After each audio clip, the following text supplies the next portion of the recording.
할렐루야. 9월 21일 아침 예배를 주님 앞에 올려드리기를 원합니다. 찬송가 540장 우리 함께 찬양하면서 이 아침을 주님 앞에 올려드리면서 주님의 음성 가운데, 주님의 뜻 가운데 살아가기를 소망하는 마음으로 우리 함께 찬양하시겠습니다.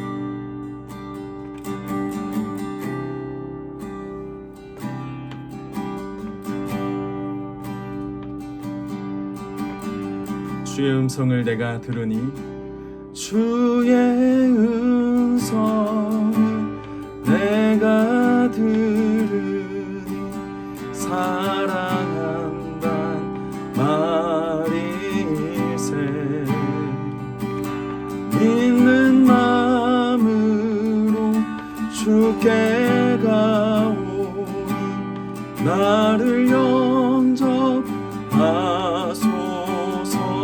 내가 매일 십자가 앞에, 내가 매일 십자가 앞에 더 가까이 가오니 구세주의 흘린 보배 피로써 나를 정케 하소서. 주의 음성을 내가 들으니 사랑한단 말일세. 믿는 마음으로 주께 가오니 나를 영접하소서. 내가 매일 십자가 앞에 더 가까이 가오니 구세주의 흘린 보배 피로써 나를 정케 하소서. 우리 구주의 넓은 사랑을, 우리 구주의 넓은 사랑을 증명할 자 없으며 주가 주시는 참된 기쁨도 헤아릴 수 없도다.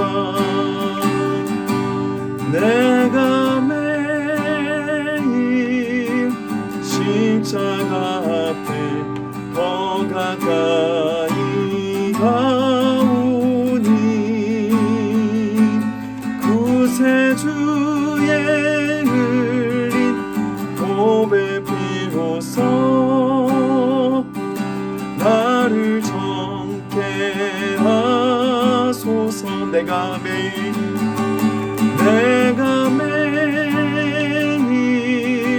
십자가 앞에 더 가까이 가오니 구세주의 흘린 보배 피로써 나를 정케 하소서. 기도하시겠습니다.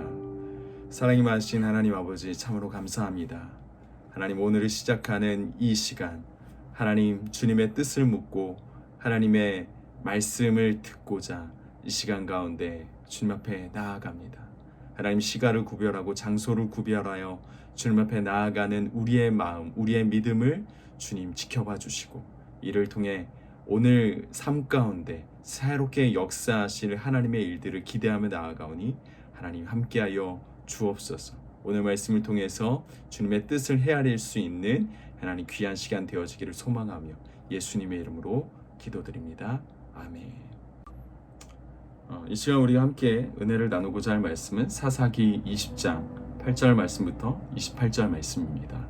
모든 백성이 일제히 일어나 이르되 우리가 한 사람도 자기 장막으로 돌아가지 말며 한 사람도 자기 집으로 들어가지 말고 우리가 이제 기브아 사람에게 이렇게 행하리니 곧 제비를 뽑아서 그들을 치되 우리가 이스라엘 모든 지파 중에서 100명에 10명, 1000명에 100명, 10,000명에 1000명을 뽑아 그 백성을 위하여 양식을 준비하고 그들에게 베냐민의 기브아에 가서 그 무리가 이스라엘 중에서 망령된 일을 행한 대로 징계하게 하리라 하니라. 이와 같이 이스라엘 모든 사람이 하나같이 합심하여 그 성읍을 치려고 모였더라. 이스라엘 지파들이 베냐민 온 지파의 사람들을 보내어 두루 다니며 이르기를 너희 중에서 생긴 이 악행이 어찌 됨이냐. 그런즉 이제 기브아 사람들 곧 그 불량배들을 우리에게 넘겨 주어서 우리가 그들을 죽여 이스라엘 중에서 악을 제거하여 버리게 하라. 하나 베냐민 자손이 그들의 형제 이스라엘 자손의 말을 듣지 아니하고 도리어 성읍들로부터 기브아에 모이고 나가서 이스라엘 자손과 싸우고자 하니라. 그때 그 성읍들로부터 나온 베냐민 자손의 수는 칼을 빼는 자가 모두 26,000명이요 그 외에 기브아 주민 중 택한 자가 700명인데 이 모든 백성 중에서 택한 700명은 다 왼손잡이라 울매로 돌을 던지면 조금도 틀림이 없는 자들이더라. 베냐민 자손 외에 이스라엘 사람으로서 칼을 빼는 자의 수는 40만 명이니 다 전사라. 이스라엘 자손이 일어나 베델에 올라가서 하나님께 여쭈어 이르되 우리 중에 누가 먼저 올라가서 베냐민 자손과 싸우리까 하니 여호와께서 말씀하시되 유다가 먼저 갈지니라 하시니라. 이스라엘 자손이 아침에 일어나 기브아를 대하여 진을 친지라. 이스라엘 사람이 나가 베냐민과 싸우려고 전열을 갖추고 기브아에서 그들과 싸우고자 하매 베냐민 자손이 기브아에서 나와서 당일에 이스라엘 사람 22,000명을 땅에 엎드렸으냐 이스라엘 사람들이 스스로 용기를 내어 첫날 전열을 갖추었던 곳에서 다시 전열을 갖추니라.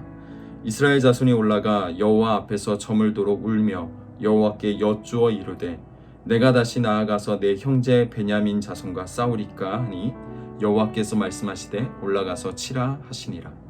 그 이튿날에 이스라엘 자손이 베냐민 자손을 치러 나아가매 베냐민도 그 이튿날에 기브아에서 그들을 치러 나와서 다시 이스라엘 자손 18,000명을 땅에 엎드렸으니 다 칼을 빼는 자였더라.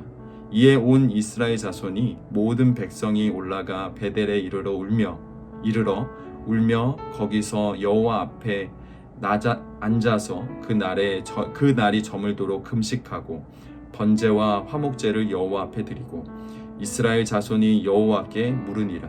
그때에는 하나님의 언약궤가 거기 있고 아론의 손자인 엘르아살의 아들 비느하스가 그 앞에 모시고 섰더라. 이스라엘 자손들이 여쭈기를 우리가 다시 나아가 내 형제 베냐민 자손과 싸우리까 말리까 하니 여호와께서 이르시되 올라가라. 내일은 내가 그를 내 손에 넘겨주리라 하시는지라. 아멘. 오늘 말씀의 사건의 배경은 사실은 사사기 19장에서부터 시작이 됩니다. 19장의 이야기, 그 한 레위인에게 생겼던 이야기가 사건의 발단이었는데요. 오늘 말씀을 보면 이스라엘 백성들과 베냐민 지파의 전쟁이 나오는데 왜 이런 일들이 시작이 되었는가를 여러분들과 잠깐 나누자면 한 레위인이 있었습니다. 그 레위인에게 첩이 있었는데 그 첩이 자기 아버지 집으로 돌아가는 일이 생겨버립니다. 그러자 그 레위인이 그 첩을 데리러 오려고 그 아버지 집으로 가고 거기에서 며칠을 유숙한 다음에 첩을 집으로 데려오던 중에 베냐민 지파에 소속된 기브아라는 곳에서 하룻밤을 묵게 됩니다. 당시 이스라엘 백성들에게는 그 손님을 지극히 접대하는 관례가 하나 있었는데 기브아 주민들은 이 레위인을 보고서도 자기 집으로 들일 생각을 하지 않습니다. 그러자 레위인이 자신이 레위인이다 라는 것을 밝히죠. 그럼에도 불구하고 기브아 주민들은 그 레위인을 자기 집으로 손님으로 극진히 대접할 것을 생각하지 않습니다. 그러다가 길에서 한 노인을 만나게 되는데 그 노인도 보니까 기브아 사람들은 아니었어요. 기브아 주민은 아니었지만 타지에서 있다가 기브아에 잠시 유숙하게 된 노인인데 그 노인이 그 레위인을 자기 집으로 모십니다. 그리고 밤을 청하죠. 그날 밤에 기브아에 있었던 불량배들, 지금으로 이야기하면 깡패들인데 그 깡패들이 그 노인 집에 찾아오게 됩니다. 그리고 그 레위인을 내어달라라고 요구합니다. 노인이 자신 집에 온 손님이기에 레위인을 줄 수 없다고 하자 그 깡패들이 생떼를 부리게 되죠. 결국 레위인은 자신의 목숨을 부지하기 위해서 자신의 안위가 위험하다라는 생각이 들어서 자신의 첩을 그들에게 줍니다. 그러자 그 깡패들이 그 여인을 데리고 가서 강간하게 됩니다. 그 다음날 그 노인의 집 대문 앞에 깡패들은 그 첩을 버려두게 되죠. 그런 상황에서 동이 틀 무렵에 레위인이 자신의 생명에 위협을 느꼈다라는 생각이 들자 하루 이 새가 뜨기를 바라면서 해가 뜨자마자 레위인은 그 노인 집을 떠나려고 합니다. 그런데 노인 집을 떠나려고 대문을 열자 자기 첩이 누워 있는 것을 보게 되죠. 그런 어떤 첩에 대한 어떤 측은한 마음, 이 레위인에게 먼저 있었던 것이 아니라 자신의 목숨이 위태롭다라는 생각이 들자 그 첩에게 빨리 일어나라고, 우리가 여기를 떠야 한다라고 자기의 입장만 이야기하게 됩니다. 결국 자신의 안위를 위해서 첩을 내어 주었던 레위인, 그리고 온 몸이 망가진 첩을 보면서도 측은한 마음, 긍휼의 마음이 없는 그런 레위인, 결국 그런 상황 가운데 자기의 입장만 내세우는 그 레위인을 보면서 우리는 그 사사기 시대가 얼마나 그 영적인 타락이 있었는가, 그리고 그 영적인 타락이 결국 이 그 영적인 지도자들의 도덕적인 어떤 부분들도, 그리고 인성에 대한 부분들도 얼마나 타락시켰는가를 우리가 이 말씀을 통해서 단면적으로 볼 수 있는 것입니다. 이런 상황 속에서 집에 돌아오던 과정 중에 레위인의 첩은 결국 죽습니다.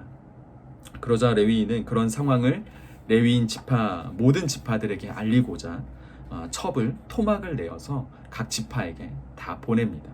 이렇게 그 첩의 그 시체를 토막을 내어서 다 보낸 그것은 첩이 당한 어떤 일들을 분개하고 분노해서가 아니라 자신이 레위인인데 자신이 당한 그 모욕과 수치, 이런 것들을 표현하기 위해서 첩을 이용해서, 끝까지 첩을 이용해서 자신의 이 모습을 이스라엘 사람들에게 보여주고 고발하게 되는 것이죠.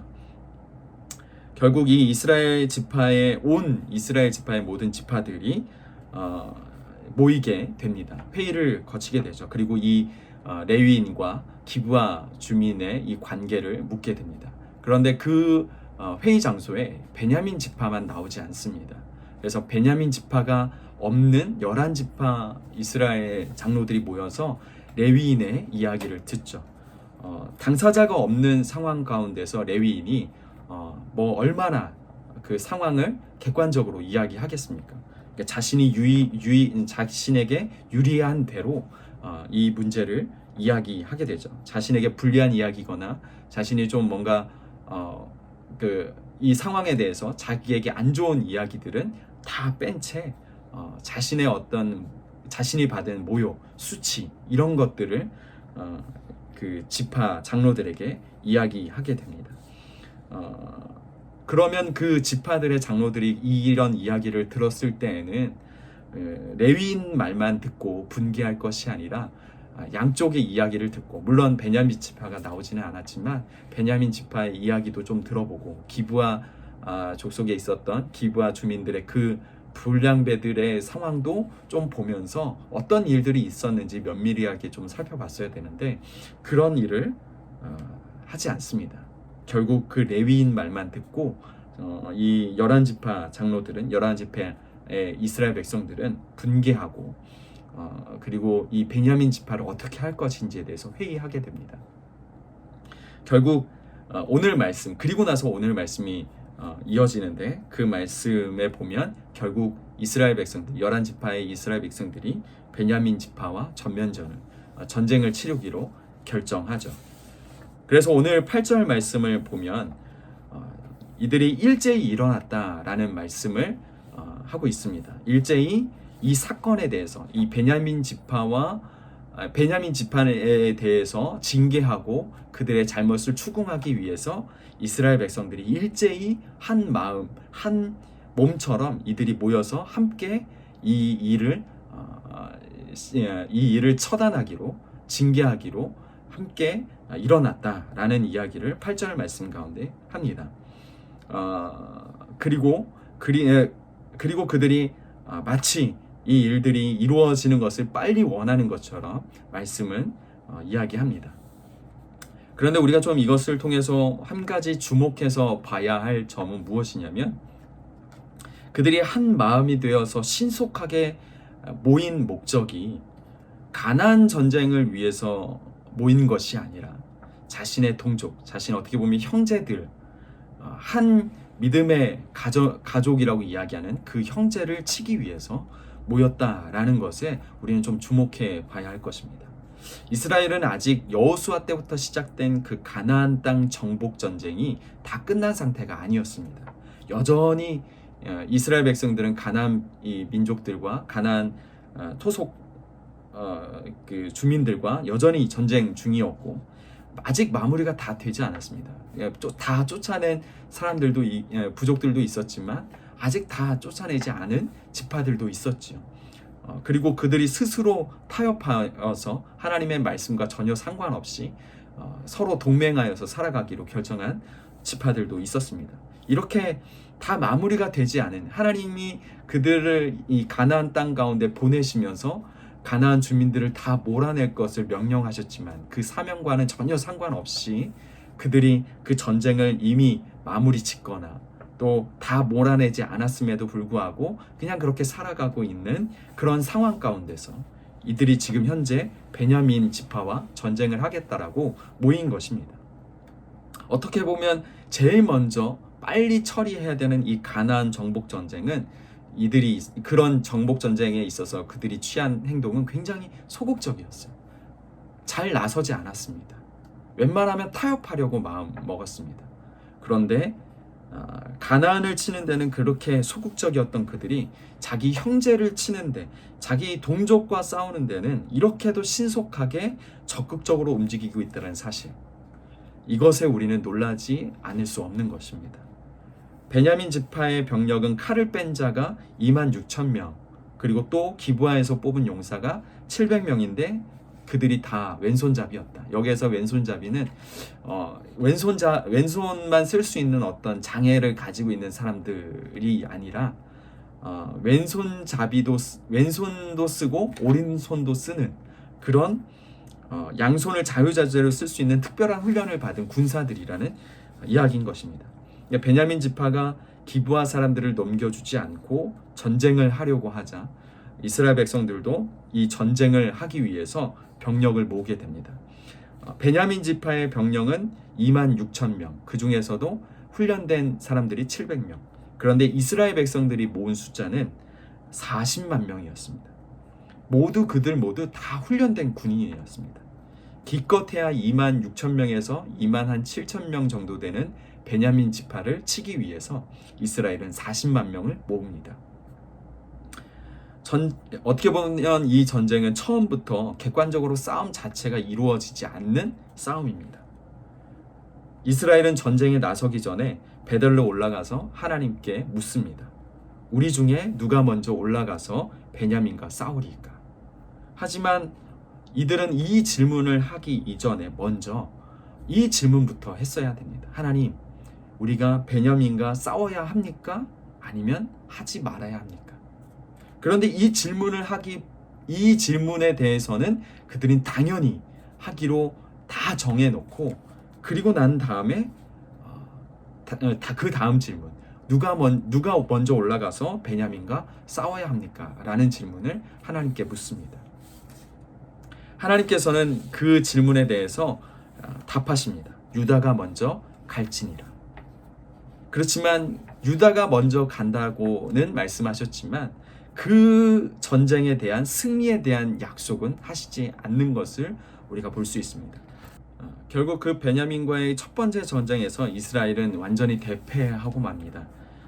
그 가운데서 22,000명의 군사를 잃고요.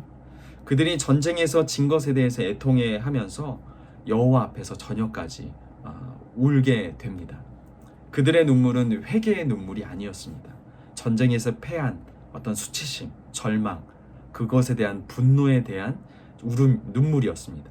그러나 패배를 통해서 그들은 조금씩 하나님의 뜻을 알아가게 됩니다. 그리고 두 번째는 그들이 하나님께 베냐민과 싸워야 할지를 묻습니다. 하나님은 이번에도 승리에 대한 약속은 하시지 않습니다. 그리고 단순히 그냥 올라가라고만 말씀하십니다.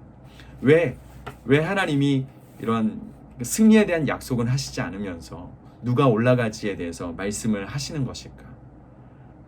이를 통해서 우리가 깨달을 수 있는 것은 하나님은 때로는 하나님의 뜻이 아니지만 그 일에 대해서 허락하실 때가 있습니다. 왜냐하면 그 실패를 통해서, 그 과정을 통해서, 그런 어려움을 통해서 우리가 하나님의 뜻을 깨닫게 하기 위해서입니다. 결국 이스라엘은 이 실패를 통해서 배우게 됩니다. 이튿날 전쟁에 이스라엘은 전쟁의 두 번째 전쟁을 나가지만 이번에도 승리하지 못합니다. 하나님이 승리에 대한 약속을 하시지 않으셨거든요.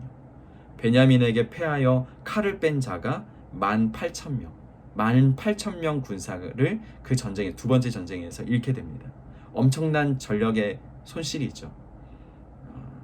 당연히 이길 수 있을 줄 알았는데 그런 말도 안 되는, 수적으로 봤을 땐 말도 안 되는 전쟁인데 당연히 이길 줄 알았는데 말도 안 되게 패하는 이 꼴을 보면서 그들은 점점점 하나님의 뜻을 알게 됩니다. 하나님이 올라가라고 해서 올라간 전쟁이었습니다. 그렇지만 그 전쟁에서 패하게 되자 이스라엘은 큰 충격에 빠지게 됩니다. 그리고 이번에는 첫 번째 패배 후와는 다르게 그들은 이제는 금식하기 시작합니다. 그리고 번제와 화목제를 드립니다. 하나님 앞에 예배하는 것이지요.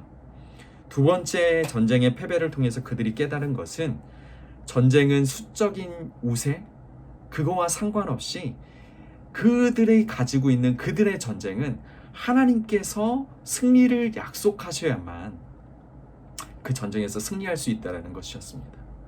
여러분, 우리의 승리의 관건은 우리 자신에게 있지 않습니다. 우리의 승리, 우리의 삶에 대한 승리, 우리의 믿음의 승리는 바로 하나님께 있습니다. 그렇게 우리가 그런 승리의 하나님을 믿고 하나님께 뜻을 묻는 것이 아주 중요합니다. 그리고 이 하나님께 우리의 뜻을 묻는 것, 하나님의 뜻을 묻는 것, 우리의 선택을 하나님께 묻는 것은 무엇보다 먼저 우리의 삶 가운데 먼저 선행되어야 될 부분인 것입니다. 결국 여러 실패를 통해서 그들은 진정으로 회개하기 시작합니다. 그리고 세 번째 전쟁을 앞두고 하나님께 그들은 묻습니다. 베냐민과 전쟁을 해야 하는지. 이번에는 하나님께서 베냐민을 그들의 손에 붙이시겠다라고 승리를 약속하십니다. 오늘 말씀은 여기에서 마무리가 됩니다. 여러분, 이 말씀을 보면서 우리는 꼭 한 가지 기억해야 될 것은 우리의 인생은 늘 선택의 순간 가운데 놓여져 있다는 것이죠. 그 선택 앞에서 여러분들은 하나님께 묻고 계십니까? 어떤 선택이, 어떤 일들이, 내가 어떤 일들을 해야 하나님께서 기뻐하실지를, 어디에 하나님의 뜻이 있는지를 여러분들은 묻고 계십니까? 여러분, 우리의 선택이 하나님께서 기뻐하시는 선택이 되어지기를 소망합니다. 그러려면 하나님께 뜻을 물어야 하겠지요. 하나님께 뜻을 물으시는 온전한 백성들이 되어지기를 소망합니다. 여러분들이 요즘 하나님께 묻는 그 물음의 제목들이 있으십니까? 하나님의 뜻을 구하면서 하나님의 인도하심을 구하시는 그 무언가가 있으십니까? 그 묻는 물음의 제목이 무엇입니까? 오늘 아침 우리가 이렇게 말씀을 보고 묵상하면서 하루를 시작하는 이 시간 말씀을 기억하면서 이렇게 기도하시기를 권면합니다. 주님, 오늘 나의 하루가 주님의 뜻을 묻는 하루가 되게 하여 주옵소서. 그리고 그 음성을 기다리게 하시고 그 하나님의 뜻에 나의 삶을 맡기는 오늘 하루가 되게 하여 주옵소서. 이렇게 기도하시면서 하나님과 온전히 동행하시어 오늘 믿음의 승리, 여러분들의 삶 가운데 승리를 맛보는 이 시간이 오늘 하루가 되어지기를 주님의 이름으로 축복합니다. 이 시간 주기도문으로 우리가 이 시간을 마치고 여러분들 각자가 각자를 위해서, 여러분들 가정과 여러분들 일터를 위해서 기도하시는 시간을 잠깐 가지시면 좋겠습니다. 우리 함께 주기도문으로 예배를 마치겠습니다. 하늘에 계신 우리 아버지여, 이름이 거룩히 여김을 받으시오며 나라의 마옵시며 뜻이 하늘에서 이루어진 것 같이 땅에서도 이루어지이다. 오늘날 우리에게 일용할 양식을 주옵시고 우리가 우리에게 죄 지은 자를 사하여 준 것 같이 우리의 죄를 사하여 주옵시고 우리를 시험에 들게 하지 마옵시고 다만 악에서 구하옵소서. 나라와 권세와 영광이 아버지께 영원히 있사옵나이다.